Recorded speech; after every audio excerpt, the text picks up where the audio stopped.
Welcome.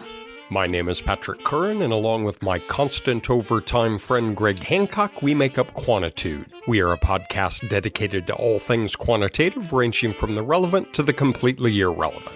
In this week's episode, Greg and I explore the incredibly cool possibilities offered by the time-varying effects model as a non-parametric alternative to the more restrictive time-varying covariate model.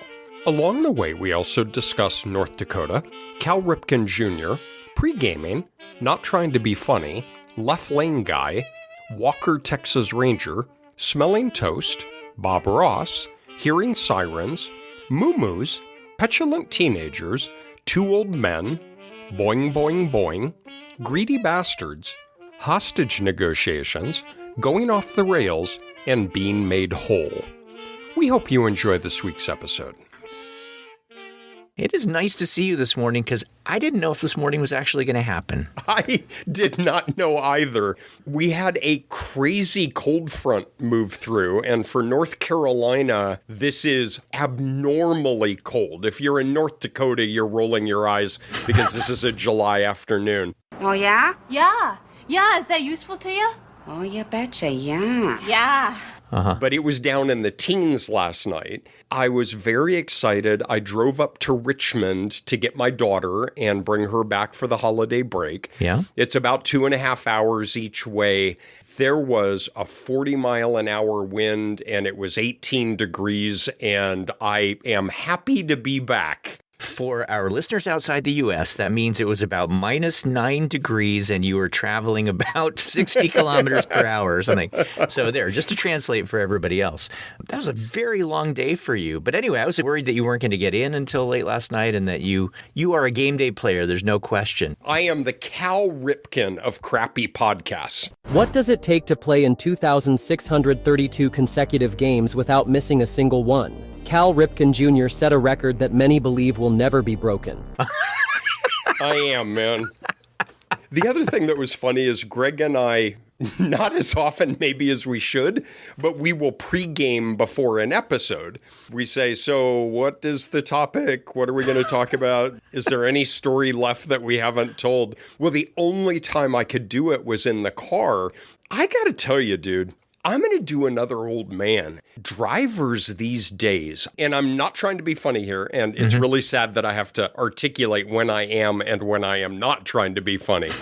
I don't know if it's the political climate, I don't know if it's the divisiveness, or it's just there are more people on the face of the planet. I think people are just meaner. When I was driving up, people tailgate, they weave in and out, they flash their lights in the left-hand lane if you're not going fast enough. Even though you're going 78 miles an hour and there's a car 10 feet in front of you, right. They're flashing their lights at you. A guy did that to me yesterday. I used to love getting out on the road, putting on some Van Halen or Rush.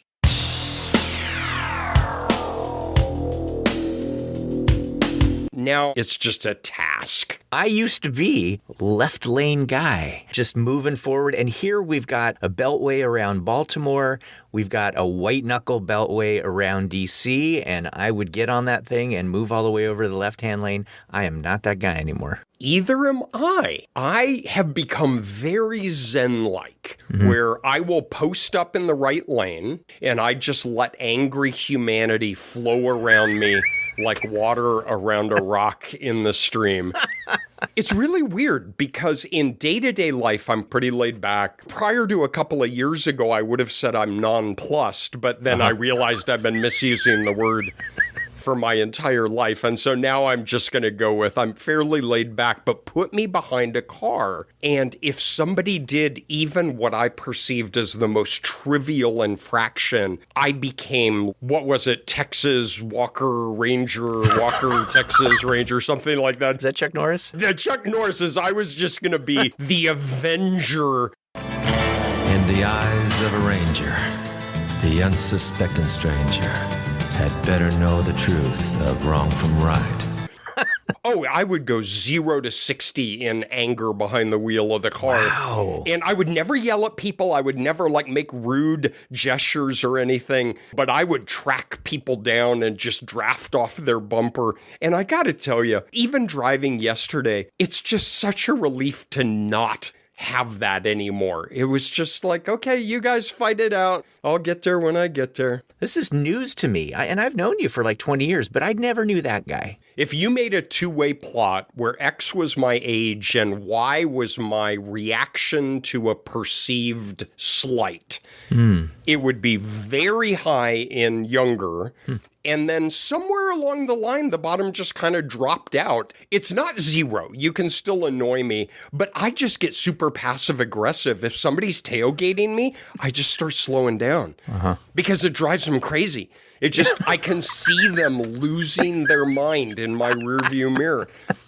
This is something we try to do all the time in our work, is one of the biggest things we do is we say, all right, what is the relation between just say X and Y, some predictor and some outcome? We have a strength of a relation. And in first year grad stats, we start super simple and we say you got a one predictor regression and here is X predicting Y. So we're going to use me and it's going to be, here's a perceived slight. What is individual variability in response in anger to this perceived slight? And then we say, well, wait a minute, that's only at one time point. Wouldn't it be great if we could look at that as the person ages, right? So let's look at that reaction to a perceived slight when they're 16 and 17 and 20 and 30 and 40. We'll stop there because, of course, I'm 40 years old. Earth years? Nobody Google that. We can picture in our mind's eye literally a plot of the strength of the relation between a perceived slight and my anger over time. And maybe for some people that's really low, for some people that's really high, and for me it was really high, and then it just kind of went away, and I don't know why. I think I just ran out of energy. I'm like, all right, you kids go and fight it out. But right in ed, you must encounter this question on a daily basis. What is the change in the relation between two variables over time? Well, absolutely, right? You might have a particular method of teaching, for example, and you expect a particular level of achievement that might result as exposure to this type of educational intervention.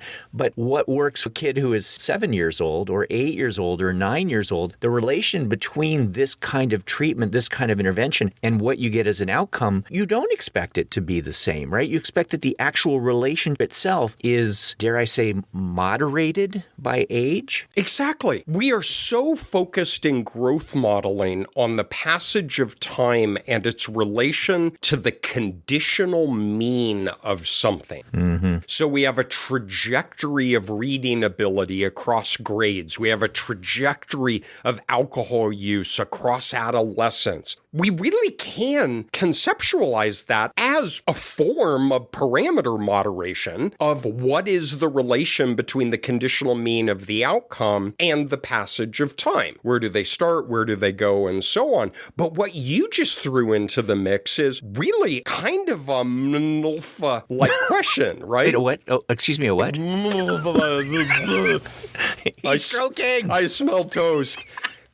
Parameter moderation, where we have some predictor and some outcome, and that relation itself is developing over time. You mentioned growth models. You mentioned change over time, covariates. A lot of regions of my brain are lighting up right now, but I'm not actually sure they're the right regions to be lighting up. They're the right ones? They're maybe not all of the possible ones. Ooh, how about that? Oh. Right? Okay. This question comes up in all of our work. And here's the interesting thing. I think a lot of times we don't even realize this is the most important question.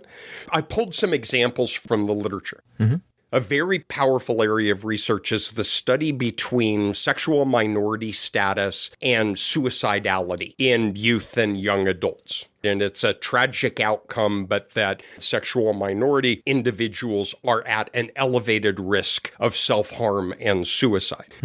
The initial question we want to ask is there a relation between sexual minority status and suicidality? Okay, that's a very important question, but a more important question is, does the nature of that relation change over time? Is there a period of elevated risk for this happening through adolescence, young adulthood? Could we identify a period of risk where we would need to do the most effort to try to intervene to help these youth? Right? So that's this kind of time-varying question. We could look at the relation between, there's been a lot of work in stress and craving for cigarettes. One that I find interesting, because everybody in your and my social network right now is going through aging parents. Oh, yeah. There is some really important work being done looking at the relation between social support and depression in the elderly.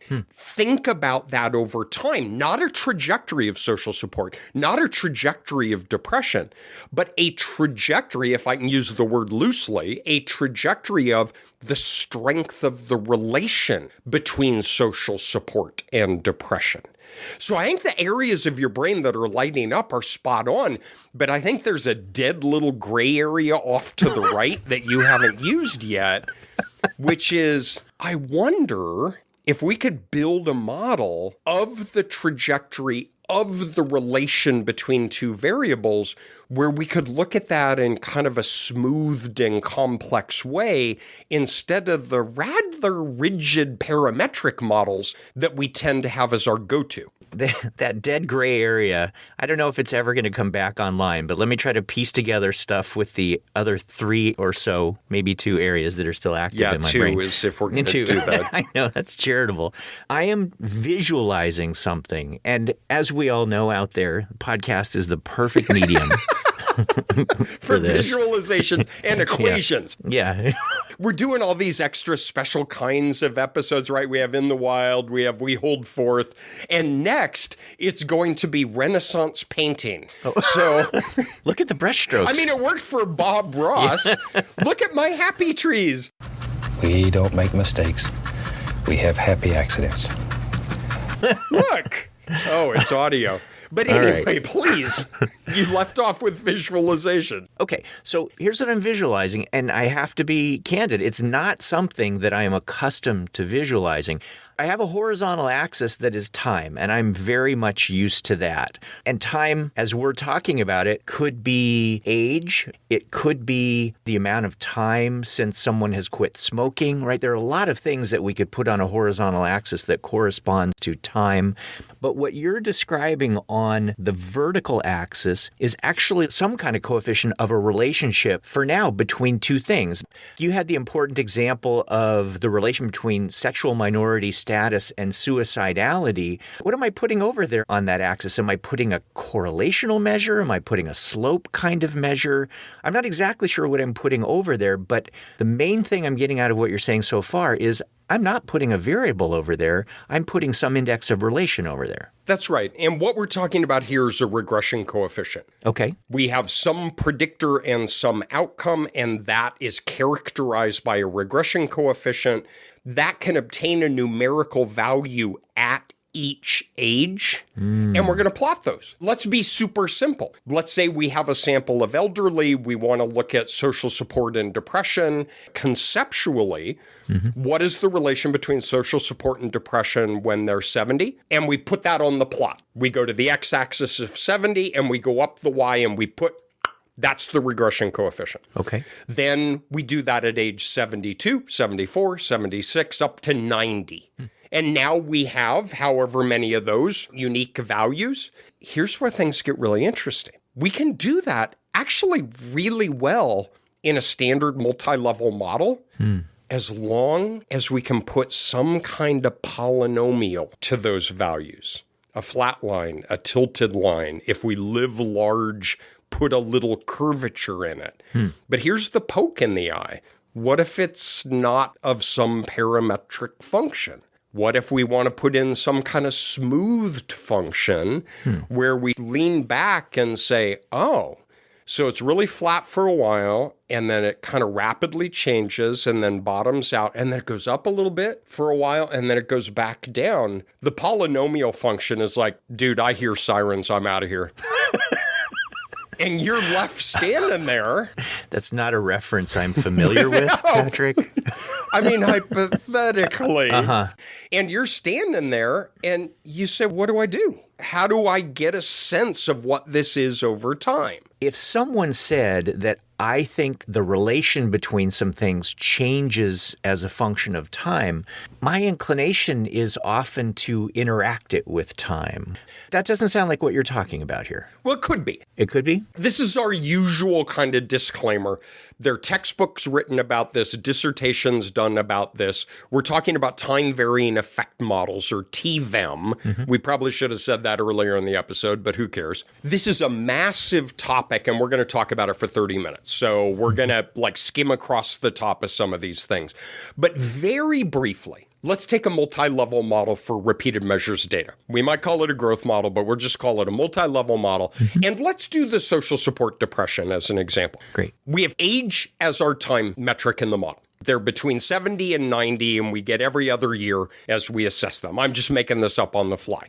At each time point, we have a measure of social support and we have a measure of depression. Mm-hmm. We can fit a multi-level model, and our outcome in this example is depression. Maybe that's stable, fine. You have an intercept-only model. Maybe there's some overtime trajectory. Okay, we can put a slope. We know how to do this really well. Mm-hmm. What we want to do, though, is bring in social support as what's called a time-varying covariate. Does social support predict depressive behavior at a given time point? Mm-hmm. But we have repeated assessments of that at age 70, 72, 74, 76. In a traditional multi-level model, the default, now be super clear, it's only a default. We can change this incredibly easily. Mm-hmm. The default is it estimates that regression, but it holds it equal over time. Mm. Yes, social support does predict depression. So let's say there's a negative relation. The lower the social support you have, the higher depression that you report.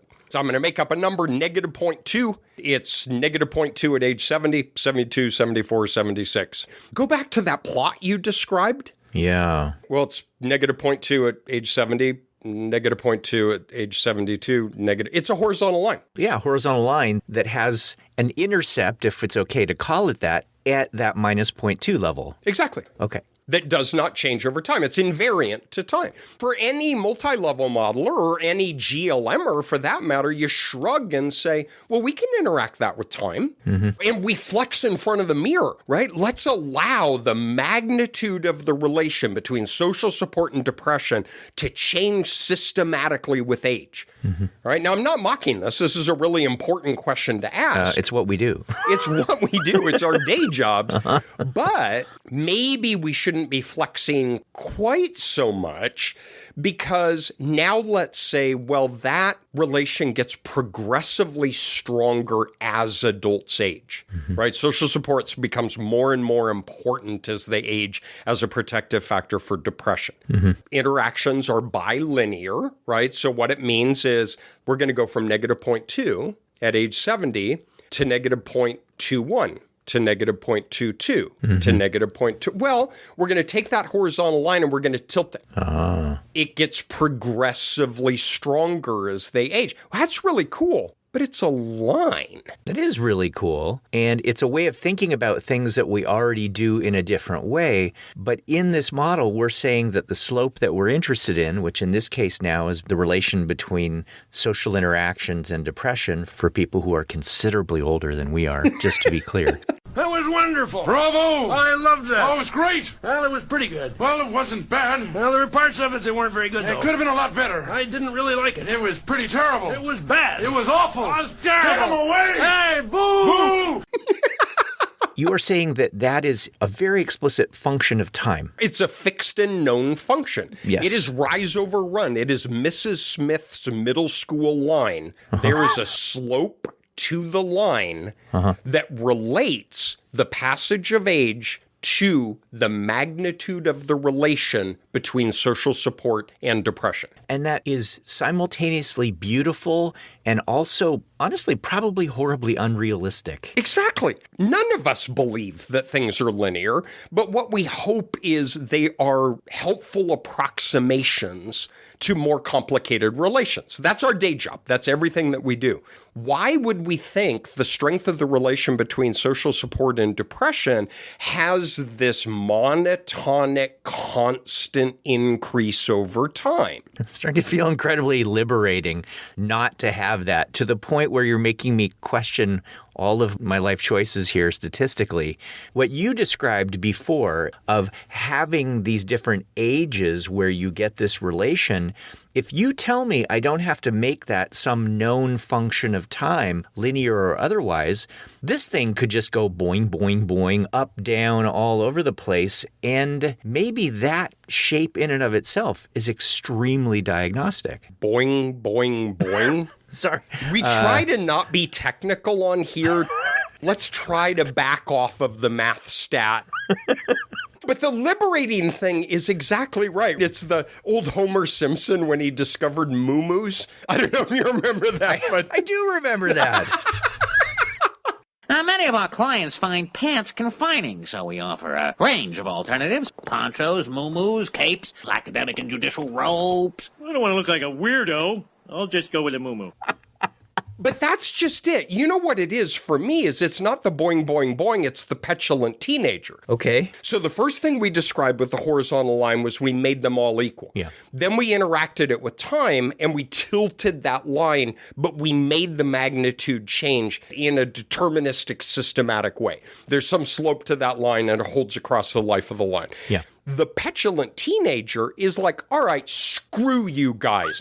You can have a separate value at every single age. Are you happy now? Eric, where are you going? I'm going this way. I am the adult here, and I say you go this way. Look, you can stay over here, but I'm going over here. Well, that's what the SEM does, right? The SEM is the petulant teenager of repeated measures models. No. You nya, me nya. MLM by default starts with those regression coefficients held equal over time. The SEM starts with those unequal. They're allowed to vary over time. That's right. All right, well, now what have you got? The petulant teenager has maybe given us an hourly NVIDIA stock market throughout the day where it's up, down, up, down, up, down. Some are significant, some are not significant, some are positive, some are negative, and it's chaos. You just said basically boing, boing, boing, boing, boing. For me, I think about the question differently anyway. Like oftentimes in the growth modeling world, I tend to think about a time-dependent covariate as something you're trying to get out of the way so you can look at a change trajectory above and beyond that. And you get other byproducts, including the relationship between the covariate and the outcome that you have at the different time points. But I don't tend to think of that as our focus. But what you're talking about is, no, the relationship now is the focus. And it's like we're turning a time knob and the slope is going up and down throughout the thing. And it seems to me then that we can identify these critical periods of either, I could say a bunch of things, statistically significant or statistically non-significant relations. I can think about things that reach critical degrees of relation or critical degrees of non-relation.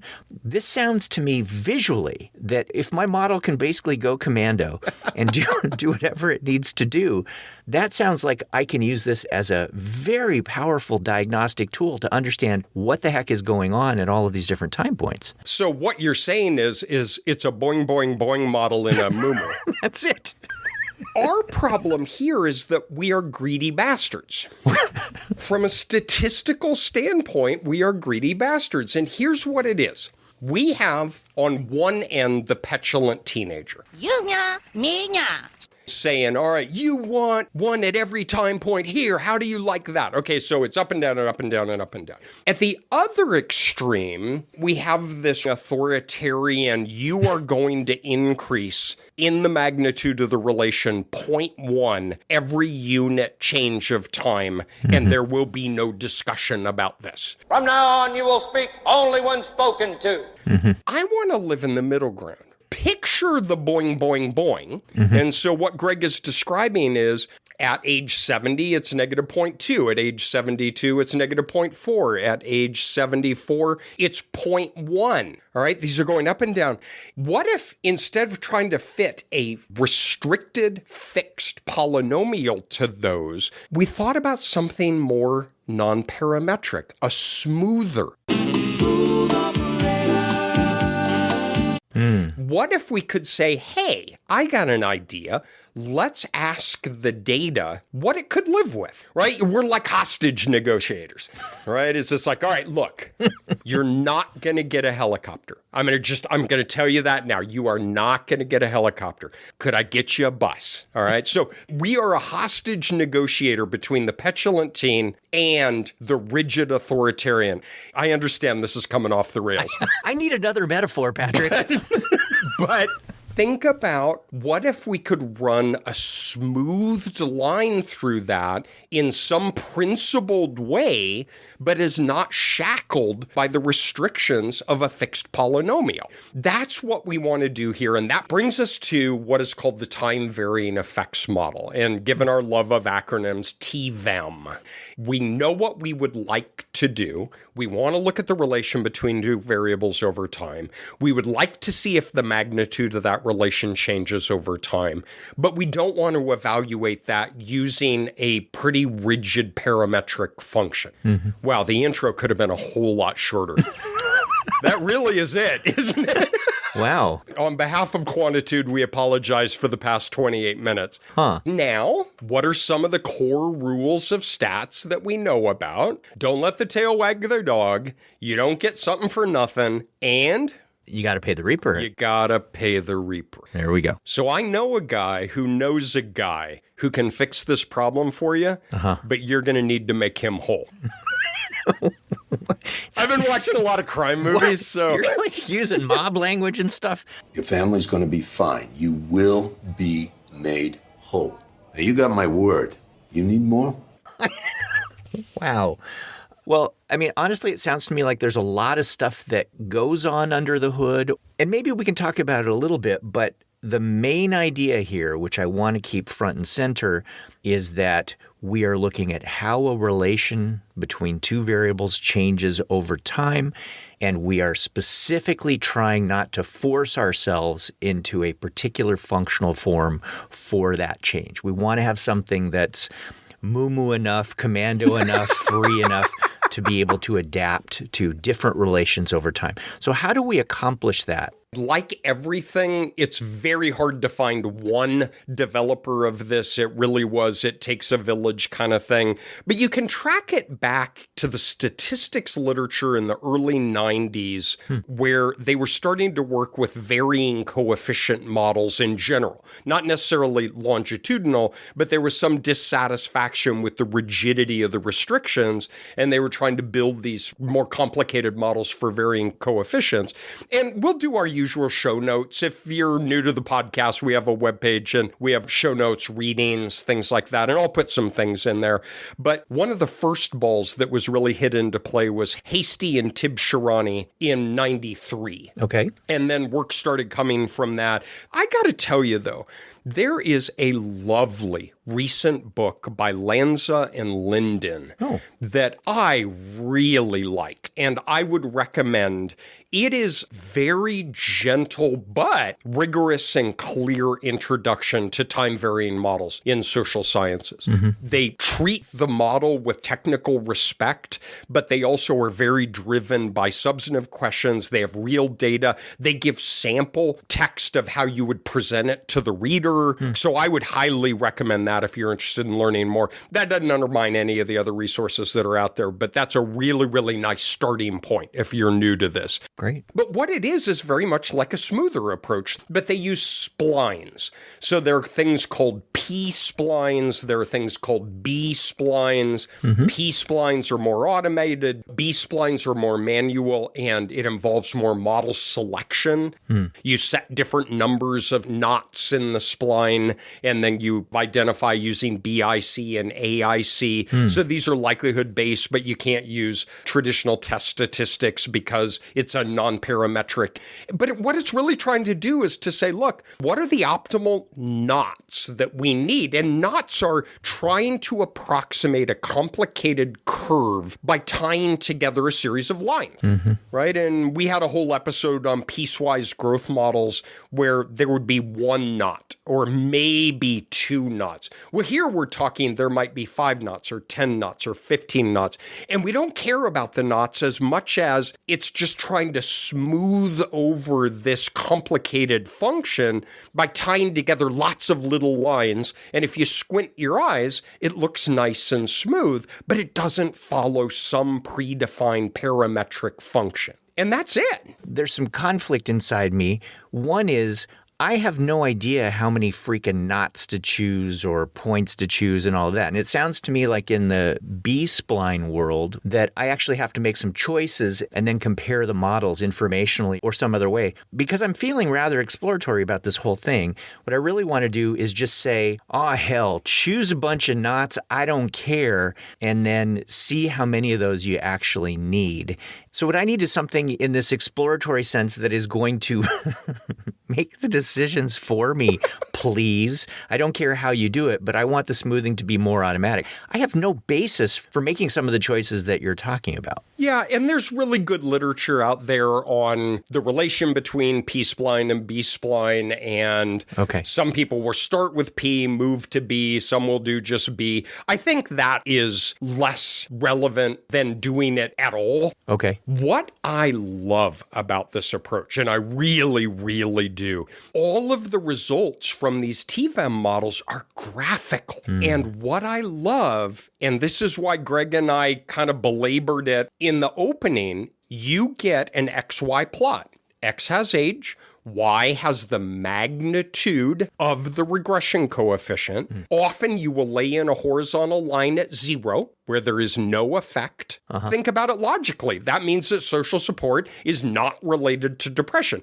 That's our null hypothesis for the regression. At any age, it's a horizontal line of 0. Right. But what TVEM gives you is this smoothed, non-parametric line that maybe is below the 0, above the 0, below the 0. But here's the really cool thing. It's bracketed by a confidence region, right? At each of those infinite time points, there's a confidence interval, and you can see at what ages is that reliably below the 0 point, above the 0 point? And all of a sudden, it's like your mind is like, mind blown. Oh my gosh, I can see between age 78 and 85, social support is really important to depression. But before that, it's not. It's just kind of low and stable. There's some really cool graphics where you can put rectangles then around that are very much like regions of significance when we're probing interactions. You can put then a rectangle around what are sometimes called sensitive periods or periods of risk or periods of resilience. And this is the muu-muus of statistical modeling. First of all, you have to get used to the idea that you're letting the data help suggest what is actually going on. Once you get liberated in that sense, this is incredibly useful, right? Because now you're finding critical periods, in this case for seniors, where the social interaction is incredibly important for depression, assuming some sort of causal mechanism in place, or some critical period where sexual minority status is related to suicidality. Finding these hot regions and not strong-arming the function as we do in just about everything we do, but letting the data speak to us is actually incredibly valuable when it comes to interventions and understanding things of this importance. So our traditional kind of question is, well, does sexual minority status predict suicidality, and does that interact with age? Well, now what we can say is, is there a developmental period that there is maximal risk for these youth where we would really want to target resources and services to protect these youth? But then here's where things get even cooler. We can look at moderators of that and to say, well, for what type of adolescence is that most a risk period? So we can extend it back to our old friend, the interaction, and look at, well, potentially, and I'm oversimplifying, but that we could have one of these plots of risk for one group of adolescents and another plot for another group of adolescents. What I'm visualizing are these two curves that have their own data-driven kind of shape. You could have these regions where those curves are really, really close to each other, and then these other regions, different age periods where those regions diverge quite a bit. That's what you're talking about, right? And you can get a formal test of that. Yeah. Wow. Because what's really nice is this is living in the interstitial space between the petulant teenager where you just let every value be whatever it wants to be, and the rigid authoritarian who is saying no, that the risk of suicidality progressively increases every single year of age. This is saying, look, guys, no helicopter, but it'll take a bus. We can take that line that is the parametric restriction and let's just allow it within reason. This is the important part, right? We're not renting a van and going to Florida for spring break. It's within reason, in a principled way. We're going to use these spline models to allow that to take an optimal representation of the relation. But then here's the poke in the eye without overfitting to the data. Because like anything, we could say, okay, you guys go nuts. And now we're almost back to the petulant teenager where we don't get a smoothed function over time. So now, honestly, this is all I want. Because once... the moo-moo. I mean, seriously. Once you wear the moo-moo to the all-you-can-eat never buffet, go back. You are never going back. Oh, my God. I could imagine not just a particular bivariate relation. I could imagine all kinds of different parameters that we could be interested in as a function of time. I could think of entire systems of parameters that we're interested in. Or I could think about multiple moderators operating simultaneously. I mean, just for simplicity, you mentioned 1-2 group moderator. Well, maybe I have 2 of those, and now I've got 4 different plots going on. This thing just is exploding in my mind in an incredibly exciting way at all the possibilities that we can have. In that spirit, there are a lot of really good dissertation topics here, I think. If you're out there and you're interested in this stuff and you want to contribute to this, I think a lot of advances have been made in these models, but I think that there are a lot of things that we can continue to work with. So not going into a lot of detail, but missing data, we need to think more carefully about. It has to have paired data on X and Y at a given time point. And if it's missing at either of those, that record is deleted, not the person, just the record. In the MLM, it requires X. Yeah. The same thing happens. It's just in the MLM, it does not require Y. And it does in this. I don't think it's a big deal, but I think some work could be done there. Okay. We have not talked about random effects.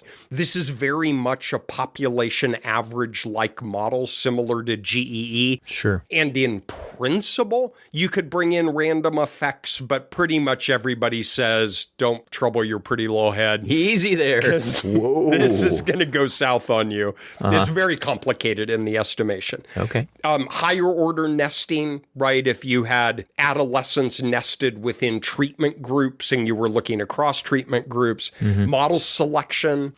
And then the big one is reciprocal effects, right? We've talked a lot about Rickelpim and Lickamser, and we can look at the effect of social isolation predicting depression, but we may have a real hankering to look at, well, depression back on social isolation. And like any MLM, that's shackled in doing those reciprocal effects.